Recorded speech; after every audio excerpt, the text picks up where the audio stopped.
shu, ya'niki mana muhtaram prezidentimizni tashabbuslari bilan, bergan farmoyishlari bilan mana banklarda har bir bank o'zini mijozlari, ya'niki ularni muammolari, tashvishlari, ya'niki takliflarimizni o'rganib, mana tajribalarimiz bu, Sayxunov bu, uychi Zardor deydi, shu tajribalarning bittasi uychi tajribasi.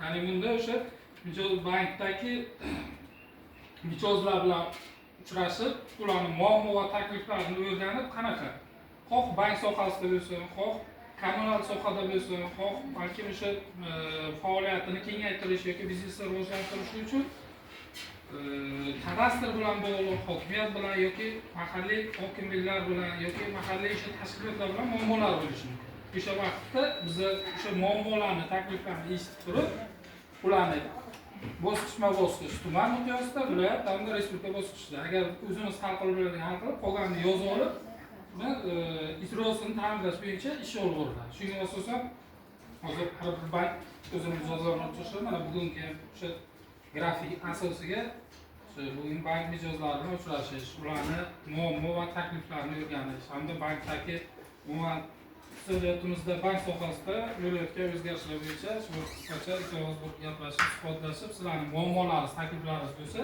shularni yozib olib, birgalikda hal qilish, ijobiy yechimni topish choralarini ko'ramiz. Biz o'zimiz hal qiladigan hal qilish, agar hal qila olmayotgan darajada bo'lsa, nazoratga olinib, ular har bir kerakli tashkilotligi bo'yicha xatlar orqali ularga yetkaziriladi. Keyin yana bitta narsasi bor, mana birinchi o'sha bankimizda bor mavjud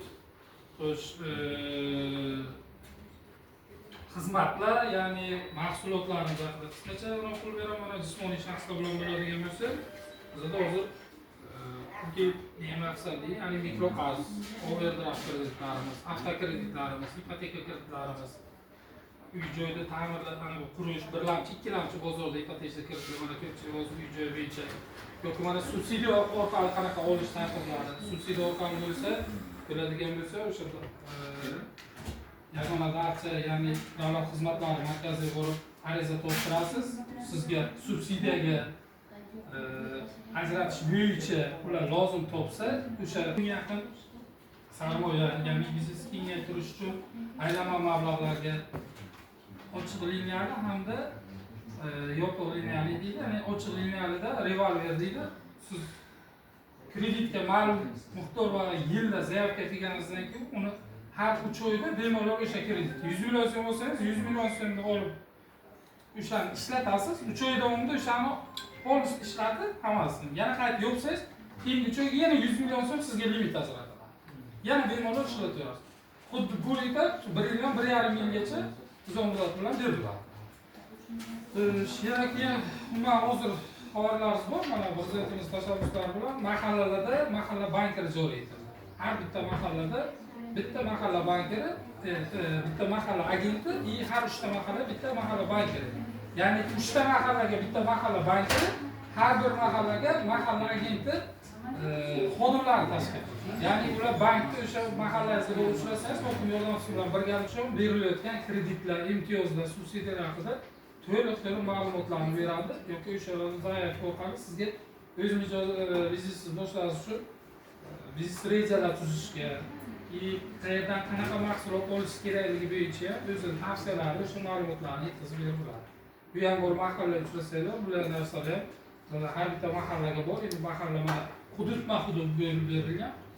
Bizda mana 4-sektor deydi. Bo'ston hududi hamda aylanchi Oqsoch mahallalari, Yashnobod mahallalari, bizning o'zimizda mahalla agentlarimiz, hamda mahalla banklarimiz bor. O'sha vaqtda bankka kelmasdan turib ham borib bemalol o'zlaringizning murojaatlaringiz, takliflaringiz bilan borib qatnashsanglar yoki aytsanglar, ular ham bemalol qabul qilib oladi. Kimda qanaqa yana qo'shimcha yoki savollar, nimaga tushunmovchilik, omonatlarni, plastik kartochkalarni yoki yuridik shaxslar uchun mijozlarni. Anvar aka, siz mana necha yil tadbirkorsiz? Nima taklif, nimalar o'zi anavilarga kelganingiz yoki muammoyingiz? Hala 100 millionlik 1 yillik beramiz dedilar, yo'q, necha foiz? 100 millionlik? Ha, bu aylanma mablag'ga bo'lsa, o'zimiz mablag'dan bo'lsa 24% bilan beriladi. Naqd beriladi? Yo'q, hisob raqamimizga tashlab beriladi, biz raqam beramiz.